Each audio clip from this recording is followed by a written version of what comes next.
Camarades révolutionnaires, camarades panafricains, bonsoir à tous et merci pour l'équilibre, merci pour le combat. Honneur à l'ensemble de toutes nos forces combattantes, honneur à nos FDS, honneur à nos VDP, force et courage à l'ensemble de toutes les forces combattantes qui se sont engagées à travers tous les territoires de l'AIS et qui se battent pour notre intégrité, notre honneur, afin que nous puissions pérenniser notre souveraineté et aller vers une indépendance réelle. Soutien renouvelé à l'ensemble de toutes nos autorités. Soutien au camarade capitaine Ibrahim Traoré, au camarade général Assimi Goïta, au camarade général Oudraman Tiani. Aujourd'hui, nous revenons avec une preuve palpable. Nous revenons avec des éléments très plausibles.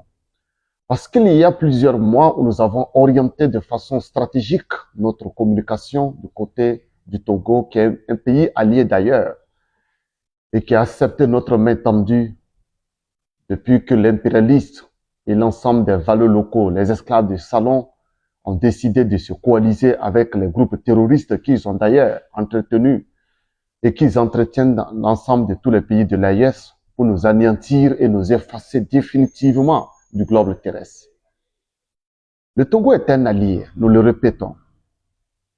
Si nous avons parlé pendant longtemps, c'est parce que nous étions au courant d'un dossier malsain, un dossier mafieux, extrêmement dangereux qui se planifiait contre l'État du Togo et à travers lequel il nous attaquait indirectement.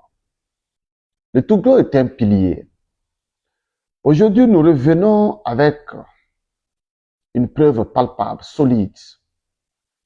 Il y a quelques jours, dans une vidéo, nous annoncions que nous avons été contactés de façon directe pour intégrer un groupe de plusieurs activistes, de plusieurs influenceurs qui étaient d'être enregistrés ou recrutés à travers le monde entier et plus précisément à travers l'Afrique de l'Ouest pour lancer une opération vers le Togo et surtout contre les autorités du Togo. Camarades, désolé de vous le dire ce soir, il n'y a pas une révolution qui se mène aujourd'hui du côté du Togo. Non.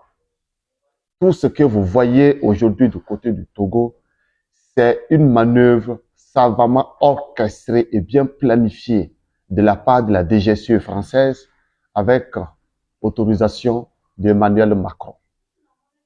La France est en train de fragiliser un de nos piliers. Et c'est pourquoi, en tant que fils de l'AIS, nous devons impérativement agir et soutenir nos autorités du Togo. Avant de poursuivre notre allocution, nous allons vous inviter tout simplement à écouter un petit élément. Nous avons intercepté une communication d'un agent de la DGSE qui a envoyé à un leader ou à quelques leaders qu'ils ont recrutés et qui doivent mener l'opération du côté du Togo. Écoutez attentivement. J'ai dit bien écoutez attentivement parce que les agents de la DGSE se baladent, mais ils ne savent pas que nous les suivons de près. Écoutez attentivement l'audio avant qu'on ne poursuive pour qu'on puisse se comprendre et qu'on soit sur la même longueur d'avance. Bonne écoute à tous. Donc, je suis en train d'activer un maximum les réseaux pour coordonner les actions. Donc, il faudrait que tu me dises qui sont vraiment les leaders du CMP. Est-ce que c'est toi, Richard? Dans ces cas-là, ce serait vraiment génial. Ça veut dire qu'on peut vraiment mettre en place quelque chose de sérieux et d'organisé. Là, je voudrais faire rentrer le président de l'association mondiale panafricaniste qui s'appelle Diallo. Qui est une organisation vraiment très très structurée, même plus que Urgence panafricaniste de Kémy, qui je crois qu'il en fait partie du mouvement mondial. Donc on va avoir des soutiens au niveau du Congo, on va avoir des soutiens de tous les pays d'Afrique pour l'émancipation de notre peuple. Je vais les faire rentrer, je vais leur proposer de rentrer dans le groupe de coordination de CMP 66. Compte aussi sur Mathieu Chicochi, qui était marié à une. Je t'ai envoyé son message là au-dessus en audio et le texte que je t'ai envoyé qui parle de GPTV, ça vient de Pierre-Antoine Plaquevent, qui est l'un des plus grands leaders français de la résistance, qui est le président de Stratégica, dans lequel il y a des colonels de l'armée française qui sont contre le gouvernement et qui sont contre la dictature française actuelle. Il y avait le général de Laward qui est malheureusement décédé, mais qui faisait partie de Stratégica. Il intervient très souvent sur la plupart des chaînes alternatives françaises de type Toxin, GPTV et bien d'autres, Omerta. Donc, on a des super alliés potentiels. Maintenant, il faut juste qu'on coordonne bien les choses. Il y a plusieurs points à voir. Je te les cite maintenant, comme ça tu pourras les partager avec le groupe ou voir avec le leadership. Donc, point 1, c'est mener des actions visuelles pour pouvoir filmer euh, voilà, des manifestations rapides de bienveillance, de paix, mais en même temps de détermination et de fermeté. Pour ça, utiliser les gilets jaunes, les gilets oranges pour créer une connexion avec le peuple français et donc envoyer une stimulation dans la conscience collective française par rapport à l'émancipation du peuple. Donc, c'est créer une solidarité de peuple à peuple. C'est ça le plus important aussi parce que les Français ne savent rien de ce qui se passe au Togo et s'ils le savaient, je pense qu'ils ne seraient pas contents. Euh, de deux, rallier aussi peut-être à travers les manifestations quelques drapeaux de la Palestine ou Free Palestine. Pourquoi? Pour créer vraiment un élan de solidarité, parce que la Palestine, ce qui se passe à Gaza, est un point central au niveau politique international. Et si le Togo et le peuple togolais prisonnier lui-même de son propre gouvernement et enfermé dans son propre pays, se mettent à être solidaires, c'est-à-dire à sortir de la dimension afrocentrique, on pourrait dire, ou togocentrique, à une position symbolique transnationale, mais de libération des peuples.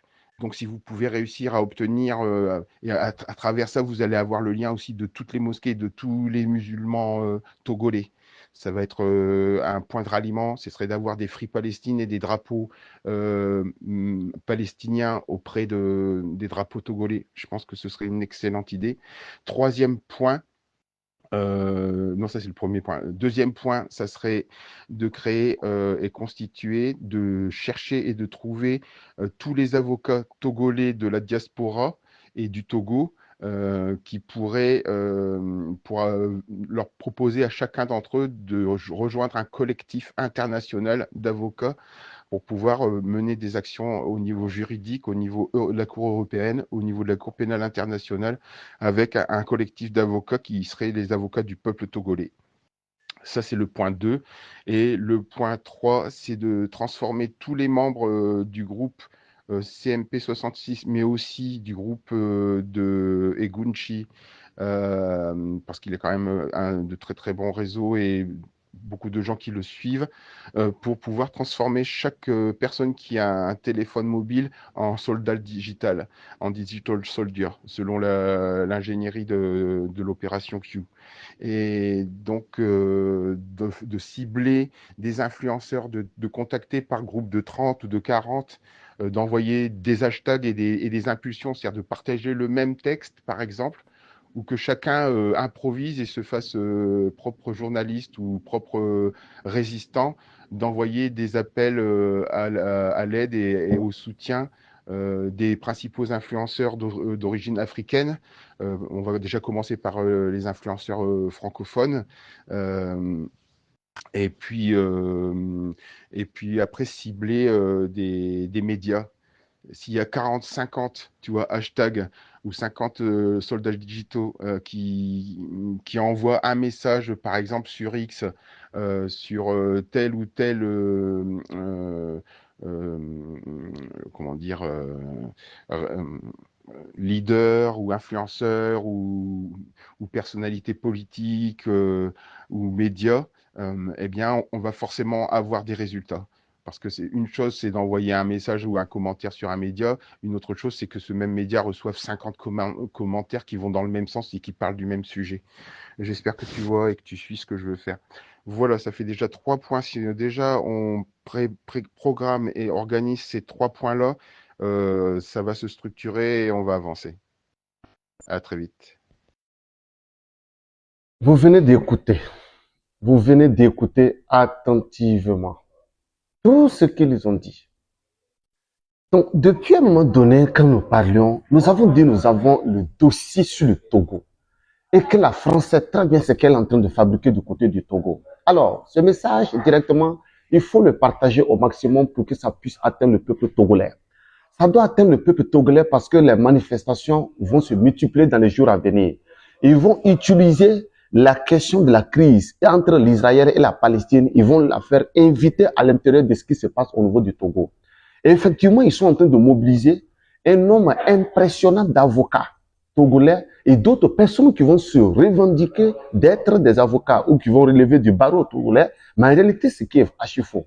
Et ils vont utiliser effectivement un vaste réseau de communication qu'ils vont implanter. Oui, ils vont sciemment tuer des gens au niveau du Togo. Et quand ils vont finir, ne soyez même pas étonnés. Le dossier du Togo va rejoindre l'ONU. Ils vont demander même que l'ONU leur donne une autorisation pour intervenir au niveau du Togo. Et c'est la même chose qu'ils ont fait au niveau de la Libye. Et après la mort de Kadhafi, on s'est rendu compte que c'était de la pure manipulation. Et c'est la même chose qu'ils ont fait dans bien d'autres pays. Ils commencent sur un fait qui n'a jamais existé. On a vu ici que pour tuer Saddam Hussein, qu'est-ce qu'ils ont fait? Ils ont utilisé une jeune fille à peine de 16 ans, 17 ans. Elle est venue pleurer sur une affaire de 500 bébés que l'armée a exécuté, alors qu'en réalité, c'était faux. On a récupéré le gars, on l'a pendu le jour de la Tabaski comme un mouton de sacrifice.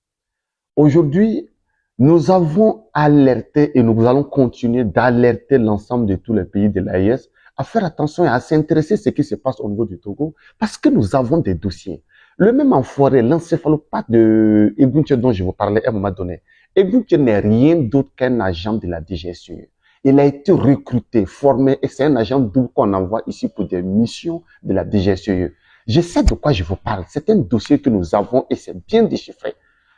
Cet audio que nous avons intercepté, bien sûr, c'est un agent de la DGSE qui l'a fait et ils sont en train de se mobiliser parce qu'ils se sont dit que s'ils n'ont pas réussi à déstabiliser l'AES à partir du Niger et que c'était à cause du Togo. Ce qui se passe au niveau du Togo, le Togo est en train de payer très cher son soutien aux États de l'AES, sa capacité à se maintenir comme un pilier pour soutenir les pays de l'AES. Et donc, nous n'allons pas du tout parler beaucoup. Nous avons joint l'une des petites preuves parce que l'ensemble des documents qui nous parviennent, mais c'est solide. Et nous allons vous envoyer quelques petits éléments régulièrement pour que vous puissiez comprendre que ce qui se passe au niveau du Togo, ça n'a rien à voir avec une affaire du Togolais. Parce que quand le terrorisme a commencé au niveau du Mali, on a dit que non, que ça c'est entre Maliens. Ça a commencé au niveau du Niger, c'est entre Nigériens. C'est arrivé au niveau du Burkina, c'est entre Burkinabés. Et c'est en train de contaminer tous les pays de l'Afrique de l'Ouest. Et ça va finir par les contaminer. Aujourd'hui là, c'est pas une affaire du Togolais. Je vous dis que c'est l'État français qui est derrière ce qui se passe au niveau du Togo et que le Togo doit servir de base arrière pour pouvoir mener à bien les opérations. Regardez aujourd'hui les pays de l'AES. Le seul pays aujourd'hui avec lequel nous pouvons faire confiance, c'est le Togo uniquement. La Côte d'Ivoire est une base arrière des groupes terroristes pour pouvoir nous déstabiliser. Le Sénégal est une base arrière. Le Bénin est une base arrière. Il ne reste que le Togo qu'ils veulent utiliser pour pouvoir faire une ceinture autour de tous les pays de l'AES et pour une opération qu'ils ont bien préparée. Je sais de quoi je vous parle parce que ce sont des dossiers que nous avons. Et donc, cette petite vidéo, partagez au maximum afin que ça puisse atteindre l'État togolais, afin que ça puisse atteindre le peuple togolais, afin qu'ils fassent très attention. Ils sont libres de gâter leur pays. Nous, nous ne faisons qu'attirer leur attention sur des faits. Cet élément que vous venez d'écouter, c'est juste, et ça ne vous montre pas 1% des dossiers que nous avons sur l'affaire du Togo. Si vous avez remarqué, cela fait plus d'une année que nous attirons l'attention des gens parce que quelque chose se prépare. On a dit que d'ici un an, quelque chose se prépare contre le Togo. Et voilà que ça a commencé. Camarades, on va s'arrêter là. Alors, courage à chacun de nous. Soyons vigilants, mais cherchons à maîtriser les enjeux géopolitiques. Ne nous laissons jamais berner par un encéphalopathe ou par un apatride certifié. Restons focus, restons sereins. Courage au peuple togolais qui traverse également une histoire. Courage au peuple du Burkina Faso. Courage au peuple du Mali. Courage au peuple du Niger. Et c'est ensemble nous allons pouvoir vaincre comme il se doit. Et félicitations à tous ceux qui se battent à longueur de journée afin que nous puissions maintenir le cap. La patrie ou la mort, nous vaincrons.